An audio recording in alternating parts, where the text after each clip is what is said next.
So let's talk about Saudi Arabia and what we should do about their cutting of 2 million barrels of oil per day in the face of an international crisis. Here's how this works. So the United States supplies weaponry to Saudi Arabia as a method of keeping Iran at bay. It not only gives them the weapons physically, but it signals to Iran that Saudi Arabia is on our side. We looked away as Saudi Arabia conducted operations in Yemen that objectively were not the most kosher for what we like to see in allies. But the U.S. looked away nonetheless while Saudi Arabia did this. The U.S. has also provided security of oil tankers and other oil assets coming out of Saudi Arabia through the Persian Gulf and through other areas by just merely being in the region. And the U.S. has done this largely for free so long as Saudi Arabia maintained its alliance or its informal ties to the United States. Now, in the global world order, a lot of countries don't like to hear this, but this is the reality. When the U.S. comes online and provides security or stability or strong trade relations or aid to you, it is expected that you come to heel when some shit goes down globally and the U.S. says, hey, we're coming together on this. Come with us. Now, the reality is most countries are on board with the U.S. anyways. I mean, most European countries, their values align with our values. So we don't have to really worry about Europe or even much of the developed Asian or Pacific nations such as Australia and Japan and Taiwan, South Korea, etc. However, there are countries that do use our influence and our security and our strength to their benefit, but they don't often align with our values as Americans. Those times we tend to look away because we know that there could be value in the future. Well, that time has come. That time has come for Saudi Arabia to kind of put up or shut up with regard to getting on board with stopping Russia's efforts in Ukraine. By doing this, they have broken that trust. They have broken those informal and formal agreements that we have with Saudi Arabia and made us question Saudi Arabia's relevance in the U.S. sphere of influence.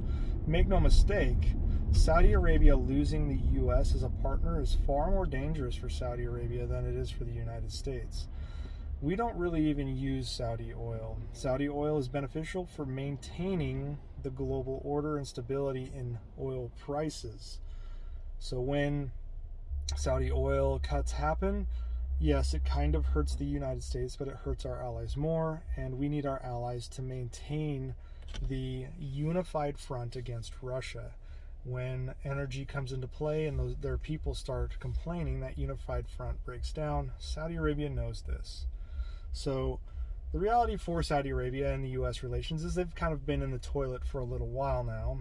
I mean, I'm not going to say they have been since 2001, but all 19 of the 9/11 terrorists were of Saudi origin.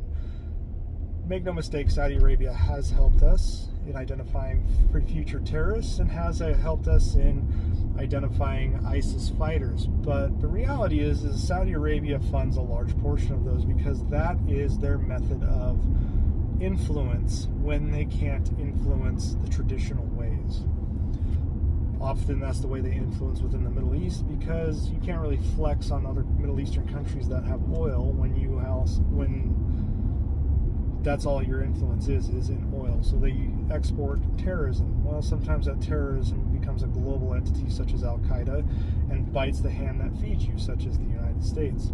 But again, we kind of looked away on that when it came to Saudi Arabia. And full disclosure, if you've followed me for any length of time, you know that I am absolutely not a fan of Saudi Arabia. I think it is a mafia regime that has conducted human rights violations for its entire existence and continues to this day. In fact, their human rights violations have impacted the United States with the killing of Jamal Khashoggi. If you remember, he was the American journalist who was a Saudi dissident. He was killed by, essentially, at the order of Mohammed bin Salman, who is, or also known as MBS, who is the Crown Prince of Saudi Arabia. He's the de facto leader, although the King Salman, is the leader, but he's like 87 years old and very frail, so the Crown Prince is basically running things. Well, the Crown Prince is a little less friendly to the U.S. than his father, so that's what we're kind of looking at. When it comes to oil, Saudi has an economic reason to ensure that oil stays high, obviously. That makes sense for them. And that is what they are saying is the reason they're cutting production, is so that they can maintain the price elevation, so that they can get rich. Well, the problem is in the U.S.-led global order, it is expected that when the U.S. is suffering somewhat to reach a global end that is desirable, such as ejecting Russia from Ukraine, that its allies and partners suffer along with it. It's not unreasonable because the U.S. has often come to the aid of Saudi Arabia. Now, the issue at hand is what to do about this oil and what to do about what's going on. Saudi Arabia has been buying up Russian oil, mainly so they could use it internally. It's kind of an interesting scenario, and it's quite brilliant actually on their part, but again, it doesn't serve the interests of what the West wants to do. But they're buying Russian oil at a discount, using it to fuel their own internal energy needs, and then selling their oil, the Saudi oil, on the open market at elevated prices. So they're kind of having their cake and eating it too, which pisses the US off as well.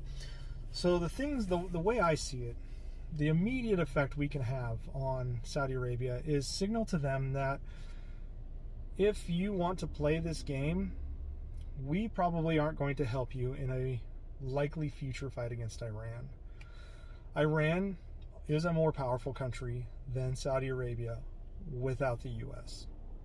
Saudi Arabia is a military of a lot of money. They pay for mercenaries. Those mercenaries aren't necessarily the best, but they also pay for a lot of cool equipment that they never train on. The assumption is that the U.S. will come to their aid.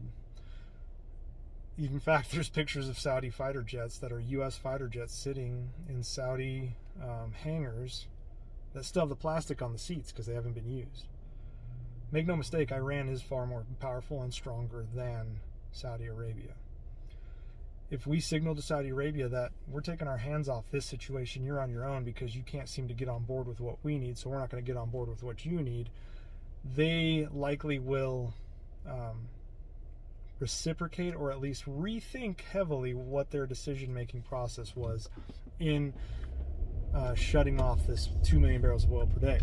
That is because it's one thing to not get the money for oil, but it's a whole nother thing when your country gets attacked by a more powerful nation such as Iran. Now, how does this happen? How do we signal this? Well, incidentally, we are about to sell 280 AMRAAM missiles, which are the air-to-air missiles that you attach to our fancy fighter jets, that they would be used against Iran, so Saudi is buying some. Well, if we go ahead and stop selling those to them, I know a country that could probably use them pretty easily, and that's Ukraine. The other is there's U.S. manned and manned U.S. Patriot missile batteries. These aren't in Saudi hands per se, but the United States is managing them, and it's for the defense of Saudi Arabia against missile attacks from Iran. We could go ahead and redeploy those. We don't have to redeploy them to Ukraine, but we can definitely redeploy them to Poland, Romania, to basically anywhere around in and around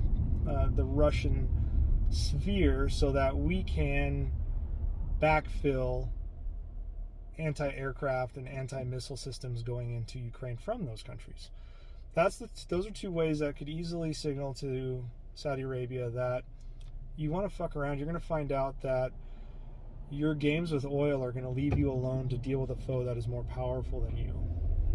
Now, would we really leave Iran or Saudi high and dry? I'm not sure.